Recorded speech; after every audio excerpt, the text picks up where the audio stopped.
Dans le chaos de notre vie quotidienne, il est facile de se sentir submergé par le stress et l'incertitude. Pourtant, il existe un moyen de rester calme au milieu de la tempête, un chemin vers la paix intérieure qui a traversé les siècles. Imagine ceci, malgré tout ce qui t'arrive, les pressions du travail, les conflits personnels, les défis imprévus, tu peux rester solide, calme et serein. Ce n'est pas un rêve, c'est l'essence du stoïcisme. Une philosophie qui nous apprend à mieux gérer nos émotions et réactions pour vivre une vie plus épanouie. Aujourd'hui, nous allons plonger au cœur du stoïcisme, en découvrant 10 principes intemporels qui peuvent changer ta manière d'affronter les hauts et les bas de la vie. Ces principes ne sont pas des idées compliquées, mais des outils simples et pratiques que tu peux utiliser chaque jour pour devenir plus fort et plus résilient. Que tu sois en difficulté dans une relation, dépassé par tes responsabilités ou à la recherche d'un sens plus profond, la sagesse stoïcienne offre des conseils puissants et concrets pour t'aider à avancer. Reste avec moi pendant ce voyage à travers ces enseignements forts. Tu apprendras comment garder un but solide dans la vie et comment contrôler tes émotions. Chaque principe est une étape vers une vie où les événements extérieurs ne contrôlent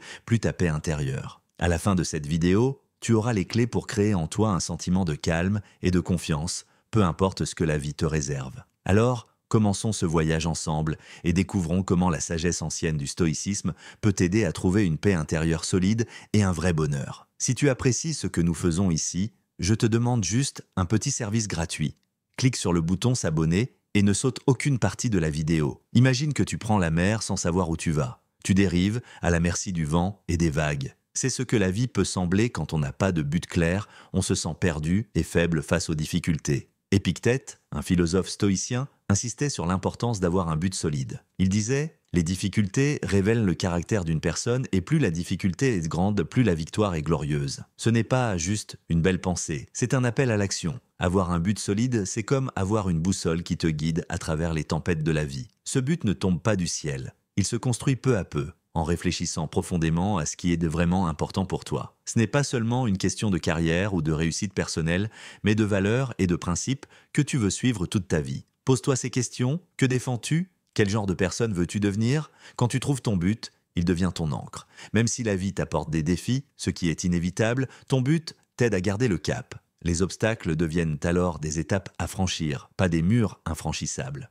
Pense-y comme ceci, quand tes objectifs et tes valeurs sont clairs, les problèmes paraissent plus petits. Les grandes difficultés deviennent des petits pas vers ton but. Cette force intérieure que tu cultives grâce au stoïcisme est difficile à briser. Un but solide ne vient pas par hasard. Il naît d'une vraie réflexion sur ce qui compte vraiment pour toi. Cela demande du temps et de l'honnêteté. Tu dois aller au fond de toi-même, au-delà des envies superficielles, pour découvrir ce qui te motive vraiment. Cela peut t'amener à changer de direction, à abandonner de vieilles habitudes ou à voir la vie autrement. C'est un processus constant de découverte de soi et d'alignement avec ta vraie nature. Une fois que tu as trouvé ce but et qu'il vit dans ton cœur, l'étape suivante est d'y rester fidèle. Cela demande de la persévérance et de la détermination. Il faut continuer même quand c'est dur. Il faut surmonter les échecs car ils font partie du chemin. Souviens-toi, un but solide n'est pas seulement une destination, c'est une lumière intérieure qui t'aide à avancer avec confiance et courage. Imagine ce but comme un phare dans la nuit. Il te guide et te donne un sentiment de sécurité,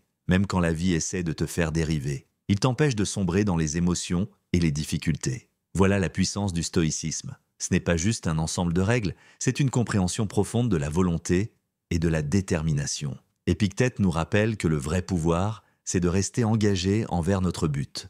Malgré les obstacles extérieurs, à la lumière de cette philosophie, rien n'est impossible et rien ne peut ébranler ton esprit résilient. Prends un moment pour réfléchir profondément à ton but. Écris-le, intègre-le en toi et laisse-le te guider. Ce but solide sera ton encre, ton phare et ton guide stable dans les tempêtes de la vie. Quand quelqu'un nous offense, c'est normal de se sentir blessé ou d'avoir envie de réagir. Mais c'est là que le stoïcisme entre en jeu avec une leçon forte.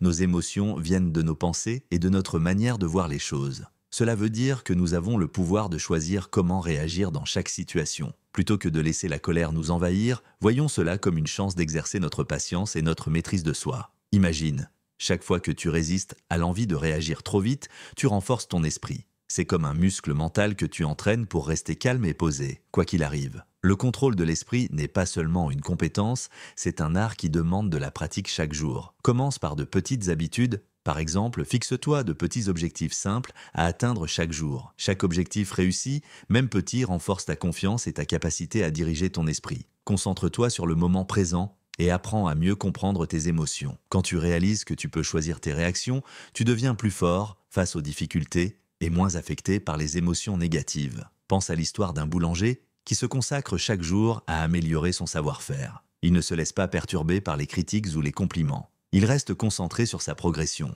C'est cette dévotion intérieure qui lui permet d'atteindre une vraie liberté et une paix profonde. De la même façon, en protégeant ton esprit des influences extérieures, tu peux te concentrer sur ta propre croissance. Cela signifie aussi poser des limites. Sois attentif à ce que tu laisses entrer dans ton esprit. Comme tu ne laisserais pas de déchets chez toi, ne laisse pas les pensées négatives, les personnes toxiques ou les médias nocifs envahir ton mental. Entoure-toi de choses et de personnes qui t'élèvent. Lis des livres qui t'enrichissent, aie des discussions qui te font réfléchir, passe du temps avec ceux qui te soutiennent et t'encouragent. Le stoïcisme n'est pas une vieille philosophie oubliée, c'est un outil puissant pour notre époque. En apprenant à contrôler notre esprit et à gérer nos émotions avec maturité, on peut vivre en paix, même dans un monde instable. Ce n'est pas supprimer les émotions, mais les comprendre profondément et réagir en accord avec nos valeurs et notre but. Une méthode simple à essayer est la pleine conscience ou la méditation. Cela t'aide à observer tes pensées et tes émotions sans réagir tout de suite. Dans ce petit espace entre le stimulus et ta réponse se trouve ton pouvoir et ta liberté. En pratiquant régulièrement la pleine conscience, tu développes cette capacité à observer calmement avant d'agir. Un autre aspect pour protéger ton esprit est d'avoir un état d'esprit de croissance. Vois les difficultés comme des occasions d'apprendre, pas comme des menaces. Dis-toi que chaque obstacle est une chance de devenir plus fort. Ce changement de regard transforme ta façon de vivre les moments durs. Tu deviens plus résilient, moins influencé par les pensées négatives. Souviens-toi, protéger ton esprit est un chemin de toute une vie. C'est choisir, chaque jour, de te concentrer sur ce que tu peux contrôler. Tes pensées, tes réactions, ton attitude. Ce n'est pas être une victime des événements, mais devenir l'auteur de ta propre vie. Plus tu pratiques, plus cela devient naturel. Et très vite, tu verras que les événements extérieurs ont de moins en moins de pouvoir sur ta paix intérieure. Épictète enseignait qu'on ne peut pas contrôler les opinions ni les actions des autres, mais on peut choisir comment y réagir. Cela veut dire que, même quand quelqu'un nous critique durement, nous avons le pouvoir de décider à quel point cette critique va nous toucher. Dans le monde d'aujourd'hui, cela revient à accepter que chacun a ses opinions et ses valeurs, qui ne sont pas toujours les mêmes que les nôtres. C'est normal de croiser des avis différents, voire des paroles dures, mais ce qui compte, c'est la manière dont on les accueille et comment on y répond.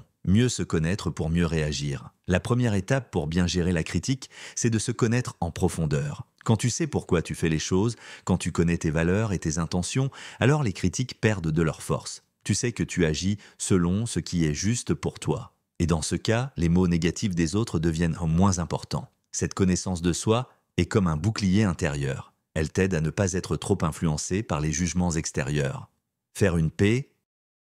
Ne pas réagir trop vite ou de manière négative face à une critique demande de la patience. La douceur, elle, nous aide à garder de bonnes relations avec les autres, même quand ils ne sont pas d'accord avec nous ou qu'ils nous critiquent. Pense à la vie des saints ou des sages, qui ont souvent affronté les insultes et les injustices avec calme et bonté, sans jamais quitter leur chemin. En pratiquant la patience et la douceur, nous pouvons faire face aux critiques sans perdre notre paix intérieure, développer une peau plus épaisse. Gérer les critiques, c'est aussi apprendre à être plus résistant. Cela ne veut pas dire qu'on doit devenir indifférent ou ignorer les remarques, mais plutôt qu'on développe une force intérieure. Il faut comprendre que toutes les critiques ne parlent pas vraiment de nous. Souvent, les gens critiquent à cause de leur propre frustration, peur ou incompréhension. En réalisant cela, tu peux prendre du recul et ne pas laisser ces paroles atteindre ton estime de toi. Rappelle-toi, tu as toujours le pouvoir de choisir ta réponse. C'est une des idées centrales du stoïcisme. Quelqu'un peut te critiquer, mais cela ne veut pas dire que sa critique est la vérité absolue sur toi. Tu peux prendre ce qui est utile et laisser le reste. Cette approche te permet de grandir sans être ralenti par la négativité. Le dialogue constructif. Une autre manière efficace de gérer la critique, c'est d'ouvrir le dialogue. Si la critique vient d'un proche, un ami ou un membre de ta famille, tu peux en parler calmement avec cette personne. Demande-lui plus d'explications. Exprime aussi ton point de vue avec respect. Cela permet de résoudre les malentendus et de renforcer la relation grâce à une meilleure communication. Tu deviens un exemple. Quand les autres te voient répondre à une critique avec calme, ouverture et respect, ils admirent ta force intérieure. Tu deviens un modèle de sagesse et d'intelligence émotionnelle. Tu montres, par l'exemple, ce qu'est le vrai stoïcisme dans la vie quotidienne. Ce ne sont pas les événements qui nous blessent.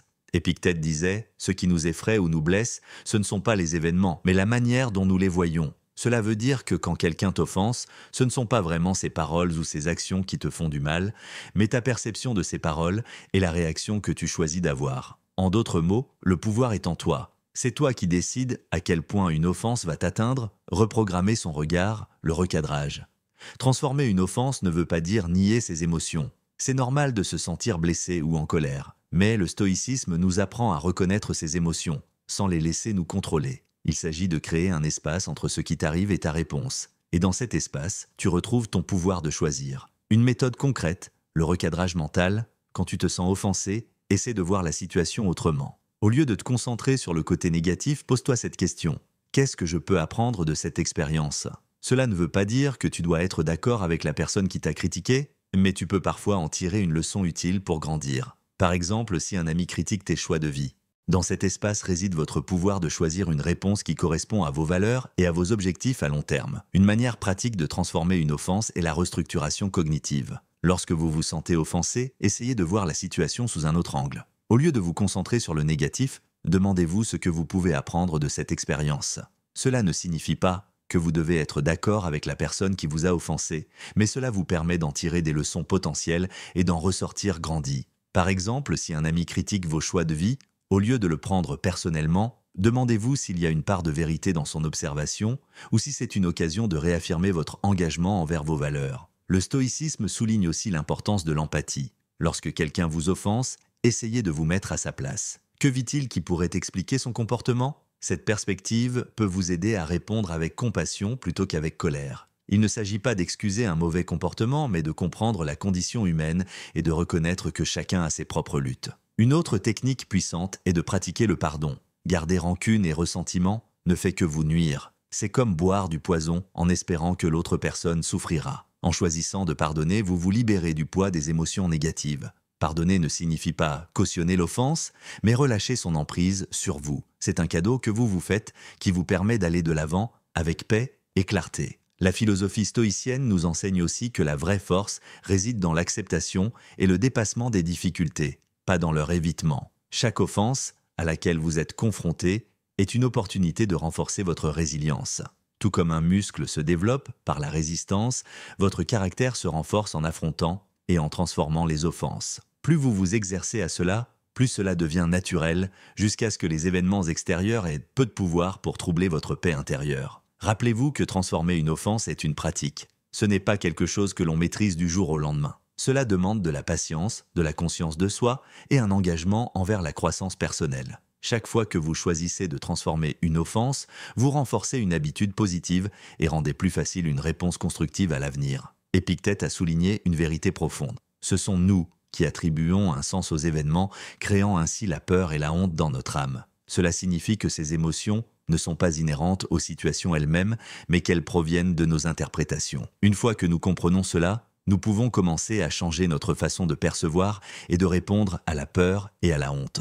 La peur surgit souvent de l'inconnu ou de l'anticipation d'issues négatives. C'est une réponse naturelle censée nous protéger, mais elle peut devenir paralysante si elle n'est pas maîtrisée. Le stoïcisme nous enseigne à affronter nos peurs de front. Au lieu d'éviter ce qui nous effraie, nous devons l'examiner de près. Demandez-vous, de quoi ai-je exactement peur? Décomposez-la en préoccupations spécifiques. Souvent, vous constaterez que la peur perd de son pouvoir quand vous l'analysez de manière rationnelle. Par exemple, imaginez que vous avez peur de parler en public. Cette peur peut venir de la crainte d'être jugé ou de faire des erreurs. Mais en l'analysant, vous réalisez que le public n'est pas là pour vous juger sévèrement. Il est là pour écouter et apprendre. Et même si vous commettez une erreur, ce n'est pas la fin du monde. Chaque orateur trébuche à un moment donné en affrontant cette peur et en vous préparant soigneusement, vous gagnez en confiance. À chaque prise de parole, vous grignotez un peu plus cette peur jusqu'à ce qu'elle devienne gérable. La honte est une émotion profondément enracinée qui peut nous faire sentir indignes ou défectueux.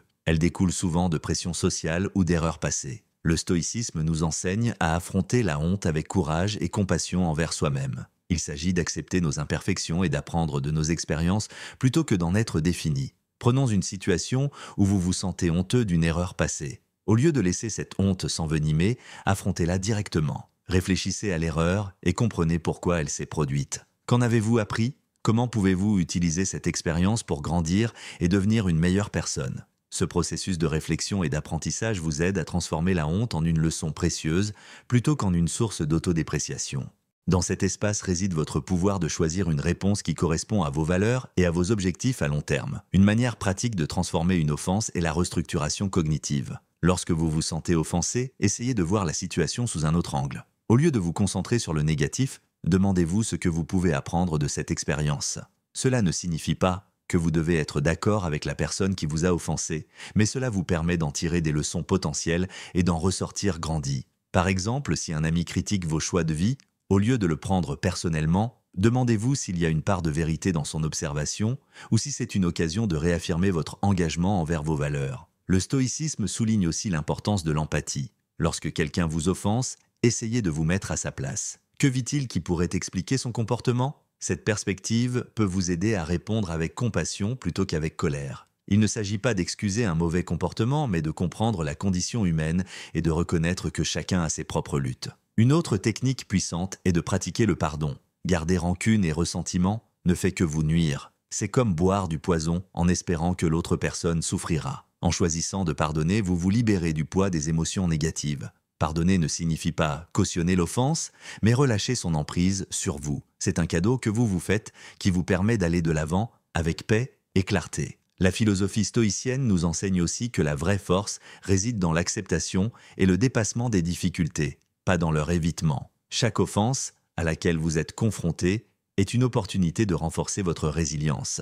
Tout comme un muscle se développe par la résistance, votre caractère se renforce en affrontant et en transformant les offenses. Plus vous vous exercez à cela, plus cela devient naturel, jusqu'à ce que les événements extérieurs aient peu de pouvoir pour troubler votre paix intérieure. Rappelez-vous que transformer une offense est une pratique. Ce n'est pas quelque chose que l'on maîtrise du jour au lendemain. Cela demande de la patience, de la conscience de soi et un engagement envers la croissance personnelle. Chaque fois que vous choisissez de transformer une offense, vous renforcez une habitude positive et rendez plus facile une réponse constructive à l'avenir. Épictète a souligné une vérité profonde. Ce sont nous qui attribuons un sens aux événements, créant ainsi la peur et la honte dans notre âme. Cela signifie que ces émotions ne sont pas inhérentes aux situations elles-mêmes, mais qu'elles proviennent de nos interprétations. Une fois que nous comprenons cela, nous pouvons commencer à changer notre façon de percevoir et de répondre à la peur et à la honte.